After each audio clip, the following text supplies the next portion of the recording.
Tinkercad viewers, I'm coming in with yet again another Tinkercad tutorial, and today we're going to be exploring ball joints.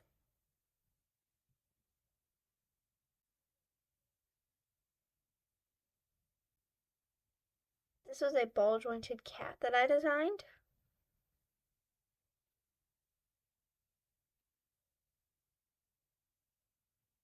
This was so easy to design and it turned out so well.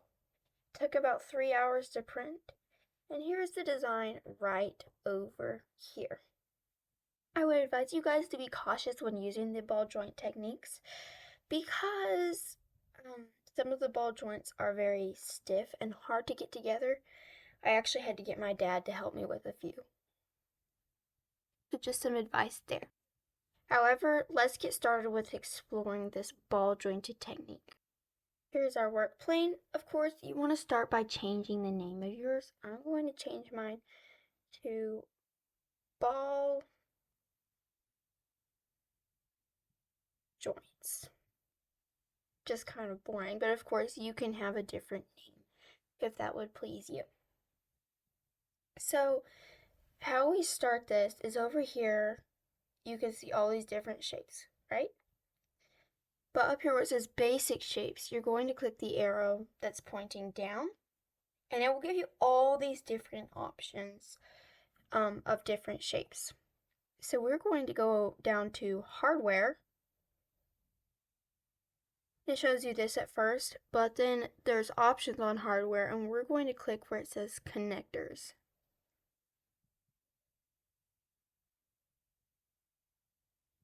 And then it shows all these different ball joints.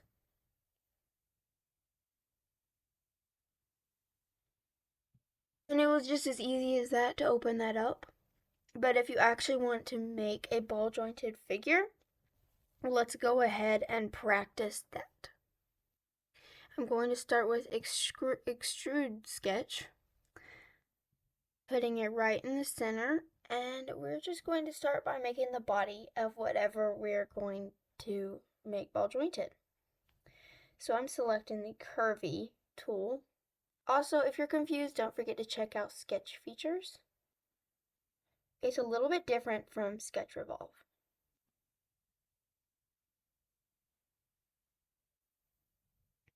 I'm going to start right up here at this point. And I'm just going to kind of work my way around.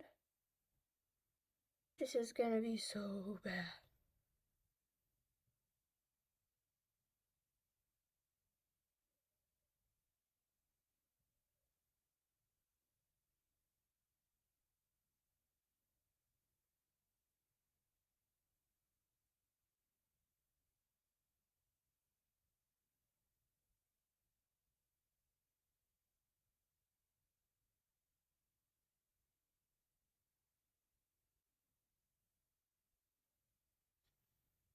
So as you can see, that was pretty bad, but over here we're going to click Finish Sketch and it'll take us straight back to our work plane. It is minuscule right now, so we're just going to fix that. First thing, you need to zoom in and then hold down Shift on your keyboard and then select one of these corners to make it big. And then I'm going to change my height. And then there you have our little poorly designed shape that I made. But now let's start working with ball joints. So let's make our way over to hardware. I'm first going to select this ball joint right here.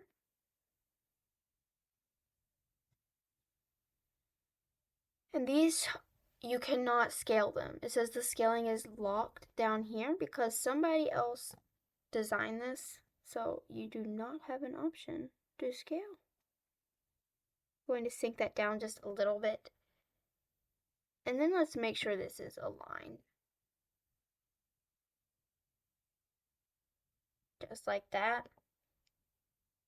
So this is the start of our ball jointed doll here.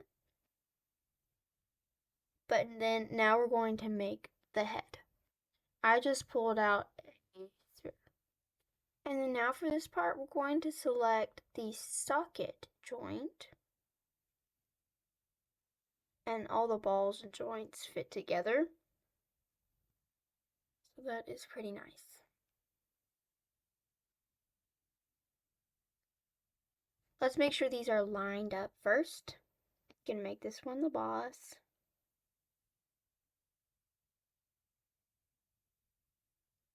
And then just like that. And then just to make it easier, I ended up taking a work plane. You can put it right in here, just to sink it into your circle. Just like that. And then select another work plane and put it back on your original.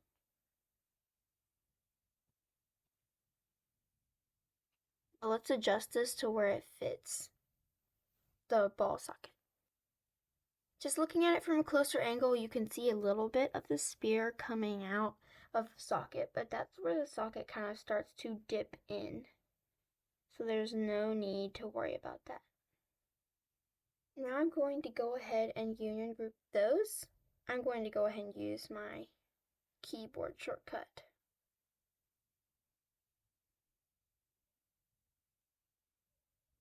Or you could use that button. And as you can see, we have one solitary shape. And then I'm going to zoom out and go ahead and union group this.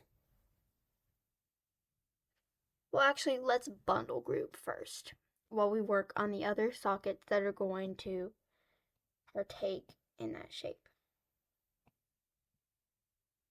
I've created the first part of the shoulder. And then we're simply going to duplicate it. And once we duplicate it, we're going to change the angle all the way around.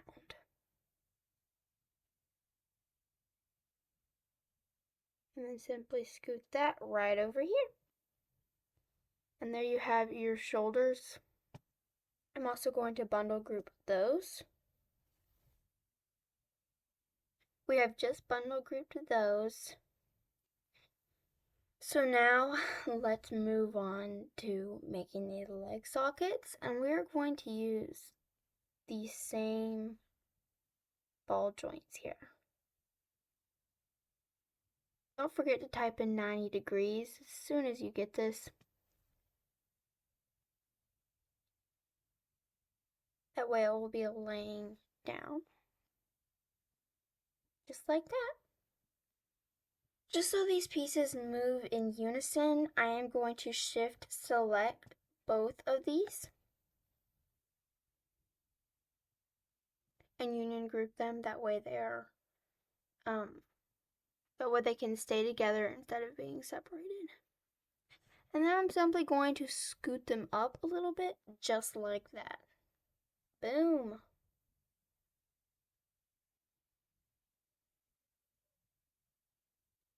Now let's move on to the arms. For the arms, I just like to select something simple.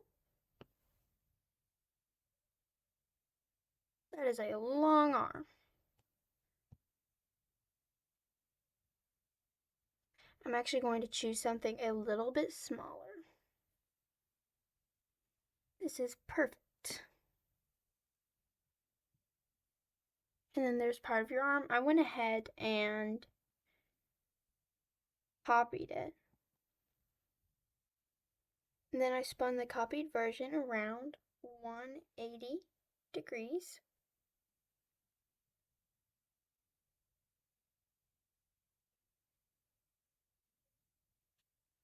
And then I simply just scooted it down.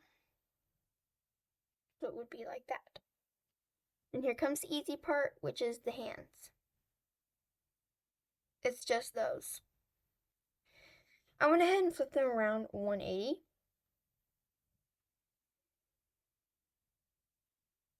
And then I simply copied it. And then I flipped this one around 180.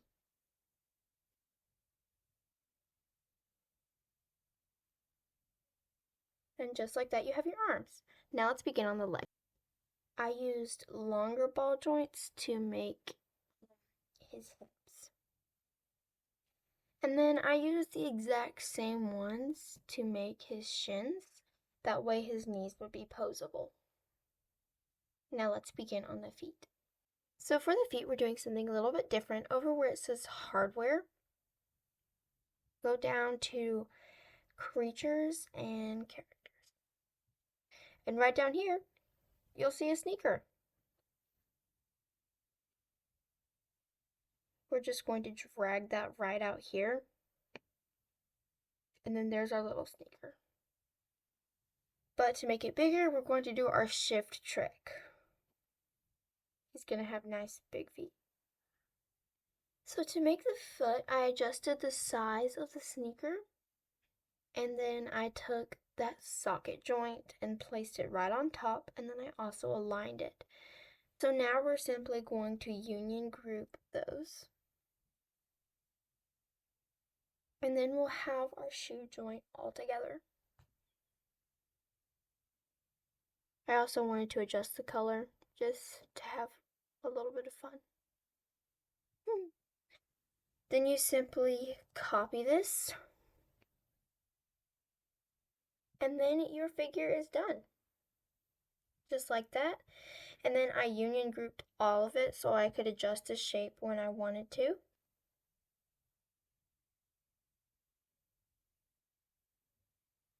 Just like that. Here is our finished design. It's very cute and super easy to understand when exploring ball joints. When I first started exploring ball joints, I tried to design them, and that did not work. But when I discovered this hack, it made it so much easier, and I've made a total of 3 ball jointed dolls. And I hope you decide to try this out. If you enjoyed this video, if this tutorial was easy to you, don't forget to like and subscribe. Thank you so much for watching.